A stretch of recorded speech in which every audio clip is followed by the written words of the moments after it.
in a lot of trouble because you people and 62 million other Americans are listening to me right now because less than 3% of you people read books.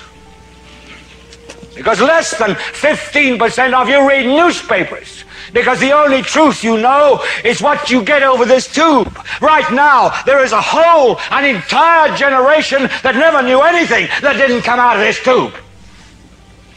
This tube is the gospel, the ultimate revelation.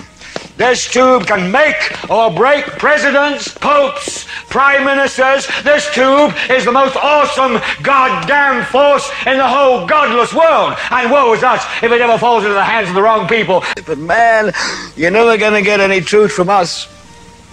We'll tell you anything you want to hear. We lie like hell. We'll tell you that Kojak always gets the killer and that nobody ever gets cancer in Archie Bunker's house. And no matter how much trouble the hero is in, don't worry, just look at your watch. At the end of the hour, he's going to win. We'll tell you any shit you want to hear. We deal in illusions, man. None of it is true. But you people sit there day after day, night after night, all ages, colors, creeds. We're all you know. You're beginning to believe the illusions we're spinning here. You're beginning to think that the tube is reality and that your own lives are unreal. You do whatever the tube tells you. You dress like the tube. You eat like the tube. You raise your children like the tube. You even think like the tube. This is mass madness, you maniacs. In God's name, you people are the real thing. We are the illusion. Okay. Southeastern corner of Iowa, yep. A young guy named Edward True attended that caucus, and he found that Mitt Romney was given 20 more votes than he actually received. Paul supporter, you were tallying. You went online that night, posted the results. When did you realize there was a problem, that the tally that you had walked out of there with did not match the tally that was formally reported? I first found it would have been the afternoon after the caucus. I started checking things, and I seen the numbers reported by the county, and then went on to check it by the precinct. And when I seen it, I actually had to do a double take on it, because first I questioned my own self, and then after seeing it again, I noticed, hey, there's something wrong here. We want to add, last night in our newscast, we mentioned that Rick Santorum won the Assembly straw poll, but as you just heard, the winner was actually Ron Paul. 8 for Ron Paul, 7 for Rick Santorum, 5 for Mitt Romney, and there were 2 undecideds. We reported this publicly, we covered it publicly. So public that McDonald tweeted the results on the night of the 4th. Take a look.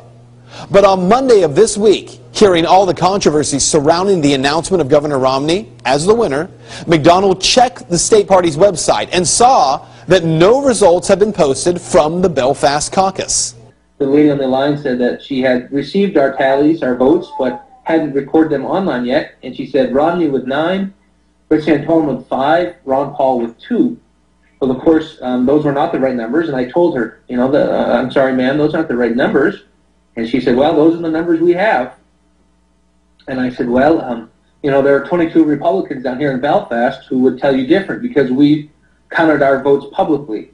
And it's kind of her, you know, it's in light of that, her voice kind of changed, and she said, thank you very much, we'll record this, and we ended the conversation. And that is just one of several very strange inconsistencies. You see, dozens of towns on the GOP site are listed as if no one voted, including in Waterville, Maine, home to 15,000 people.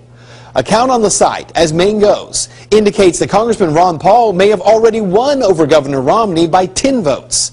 Can you say Iowa 2.0? Disappointed last night, but we were disappointed that the one county where we have done the best in the past, and we were expected to do the best, they canceled their caucus.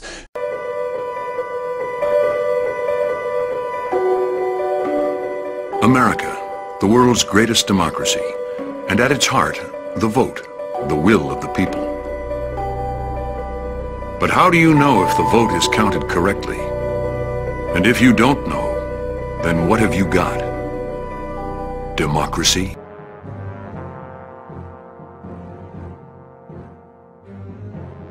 If our views, you know, keep growing in popularity as they are, it's a real threat to the establishment.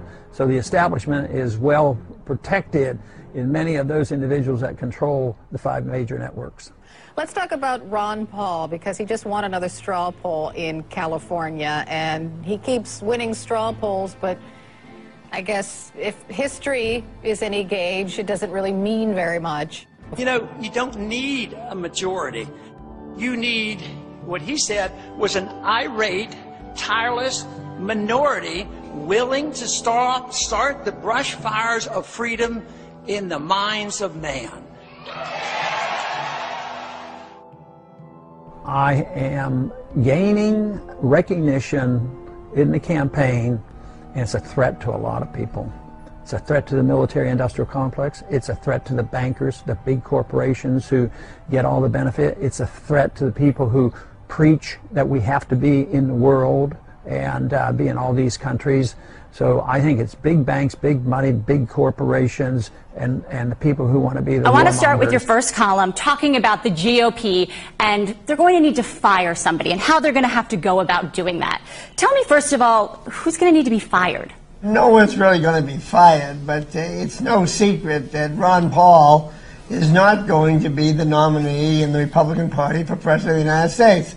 And he's going to have to exit stage left in the next several months. And how he does that and how effectively it's done will have a big bearing on the outcome of the race. It's no different than when you fire an employee or an employee leaves a company.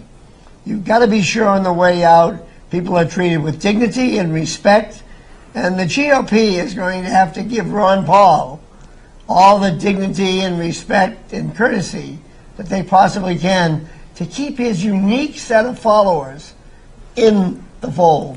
So how do they go about doing that? Because it's never easy to fire somebody. It's always a delicate situation. But here you have this hero of the libertarian movement. You have entrenched supporters. So how do you go about giving him his due, do you think? It's not a horse in this race. Oh, yeah, without question, I'm a Mitt Romney supporter. What the hell is going on? It's pretty amazing. I mean,